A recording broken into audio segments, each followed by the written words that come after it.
From out here, it looks like any old flea market back home. Maybe a little neater, cleaner, and more organized. The four Earthlings, with their two Andromeda hosts, paused at the entrance to the market. The crew from DS-9, the United States Space Agency's first intergalactic venture, were big guys. The commander, Air Force Colonel Bill Means, was 6 feet 2 inches and 2 inches shorter than his number 2, Navy Lieutenant Commander, Wallace Bean, but both were a head shorter than any of the Hees, the residents of Messier, the largest planet in the galaxy. The Hees were human-like, with arms, legs, heads, eyes, but devoid of hair, fingers, toes, and remarkably had no mouths. And there were no discernible differences in the genders, if there are genders as we know them on Earth. Everything about the mission was light years, so to speak, beyond anything ever imagined. First, the message from the Hees leader asking for a meeting with life forms from our solar system. Somehow the Hees suspected there was intelligent life here, and had developed this machine that would interpret any language into electronic signals that conveyed cogent thought to the recipient. The engineers at USSA estimated the machine was 50 years old, and had been traveling through space for all of that time. The essence of the message was that there are life forms in the Andromeda galaxy, on a planet in a solar system similar to ours, and they were asking us to meet and become allies. If the message had arrived even 5 years earlier, the space agency would have just shrugged it off. There was no way for us to travel to Andromeda, it was light years away, and the leaders, politicians were not willing to risk inviting the aliens to Earth. Then, just 3 years ago, a couple of brothers down in Louisiana perfected their transporter a la Star Trek, and now we are able to move matter at thousands of times the speed of light. The process involved disassembling the matter, man, machine, whatever, propelling the molecules through space, and then reassembling them, accurately at some specified location. The DSM, Deep Space Module, had been transported into an orbit around Messier, and over the next 10 days, Colonel Means, Commander Wallace, the rest of the crew, and supplies for a 6-month mission were shipped into the landing zone inside the module. For the 2 days after arrival, everything was normal in that everything was as expected inside the module.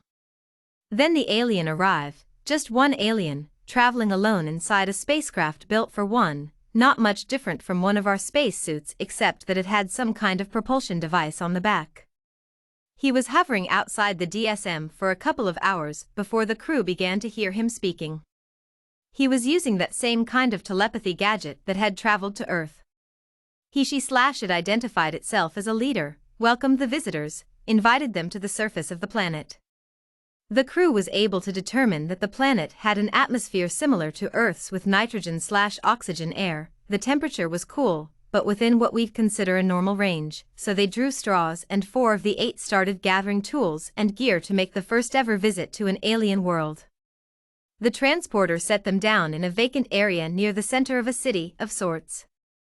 The crew learned quickly that things were quite different. They met with a group of Hees, the name of the race not referring to their planet or country. The individuals did not have names, made no noises, they did not have partnerships or relationships except parent/child, and it turned out that there were no genders. The crew was just getting used to the telepathic communications, worrying that their private thoughts were being transmitted or heard. Their host, a very nice person, thoughtful, asking over and over if the crew needed anything, was leading them on a tour of the city. It was clean, tidy, but crowded and eerily quiet.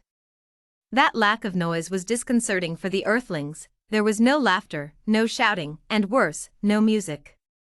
They walked for an hour, seeing a medical facility, a school, a government building, all with surprising similarities to ours. Then they came upon the market. Should we stop for a bite before we go in? They won't have food, at least nothing that we can consume, one of the crewmen asked the commander. Aren't you guys anxious to see what's out there? Don't you have some kind of snack in your pack? He paused to pull his backpack around. Wait a minute, I have something. I put a dozen of these really good protein bars in here. He unzipped the bag and handed 2 bars to the younger man. Thanks, Chief, that'll tide me over. They both stared at their host and thought, okay, let's go. The Hees nodded and started walking into the market.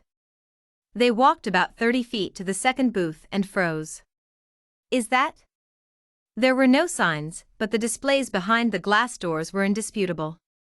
They were selling body parts and what appeared to be organs, perhaps lungs, hearts. Their host sent a message, asking essentially whether the Earthlings objected to the exhibit. The Colonel took a deep breath and set himself for an exchange of ideas. He didn't want to be too critical, but had to be honest that organs and body parts were not considered commercial property.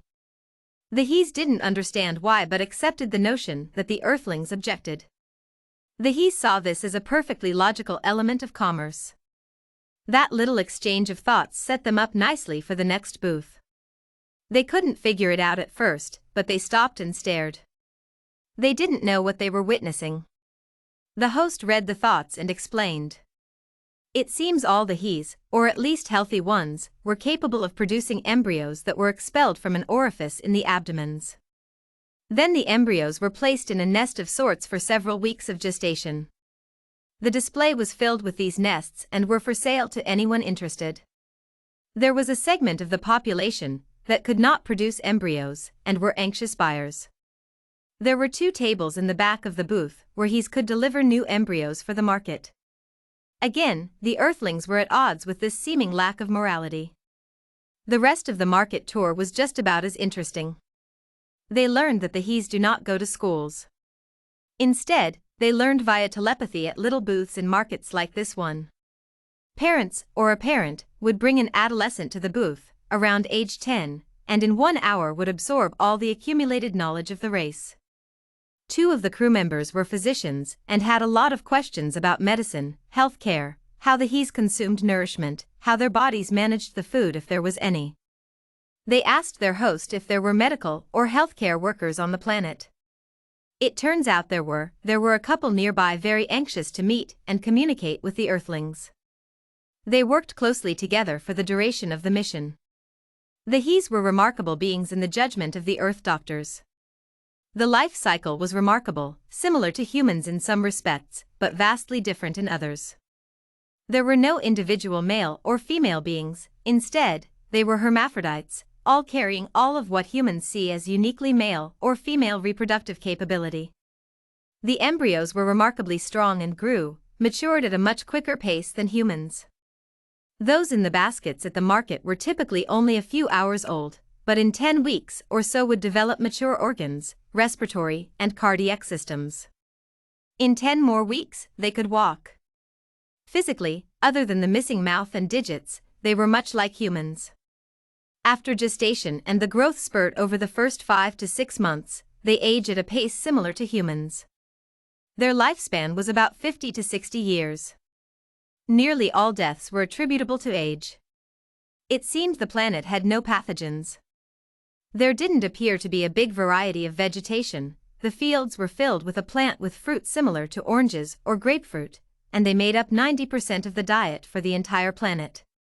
There was also abundant water, heavy in minerals, and between the fruit and the water, the diet was nearly perfect. 6 months later, the crew convened at the USSA headquarters building in Maryland. The mission had been flawless. The next step was to evaluate what they had learned, examine the findings to determine whether any of it would be of any value to Earth. There was some disagreement about divulging the brisk market for embryos and body parts. Most could see there was an upside to it. On the other hand, it went against the foundation of our morality. They put it aside, for now, and focused on how the planet avoided any cultivation of bacteria or viruses. The highest priority, however, was preparing for the visit from the Mies, where to take them, how to protect them, and how best to learn more from them. The history books would see this as the most significant event in all of recorded time.